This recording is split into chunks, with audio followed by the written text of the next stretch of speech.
আসসালামু আলাইকুম রহমতুল্লাহ। আশা করি সবাই ভালো আছেন। আজকে আমি কথা বলবো সৌদি আরবের ড্রাইভিং লাইসেন্সের ব্যাপারে। ড্রাইভিং লাইসেন্স যারা বানাতে চাচ্ছেন, যাদের কাছে পর্যাপ্ত পরিমাণ সময় আছে এবং কি আপনি খুব ড্রাইভিং ভালো পারেন, আপনি দাল্লাতে গিয়ে যে জায়গায় ড্রাইভিং লাইসেন্স বানায় ওই জায়গায় গিয়ে আপনি ড্রাইভিং লাইসেন্স বানাবেন এবং কি খুব দ্রুত ড্রাইভিং লাইসেন্স পেয়ে যাবেন এবং আপনার সময়ও লাগবে কম এবং আপনার টাকাও লাগবে কম।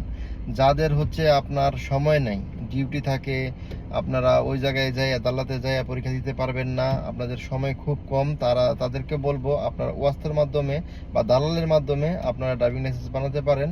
3 থেকে 4 হাজার টাকার ভিতরে ড্রাইভিং লাইসেন্স আপনারা পেয়ে যাবেন, কোনো জায়গায় যাইতে হবে না। তবে আপনি দালাতে গিয়ে আপনি ড্রাইভিং লাইসেন্স বানান, আপনার হাত একদম ক্লিয়ার থাকবে এবং আপনি সব কিছু বিষয় জানতে পারবেন। আর যদি আপনি দালালের মাধ্যমে করেন তাহলে একটা রিস্ক থেকে যায়, দালাল অনেক সময় টাকা মাইরা দেয়, বিভিন্ন ধরনের অসুবিধা হয়। তো আপনারা যদি ড্রাইভিং লাইসেন্স পারেন, যদি আপনারা ড্রাইভিং ভালো পারেন, তাহলে আপনারা অবশ্যই দাল্লা থেকে বানাবেন।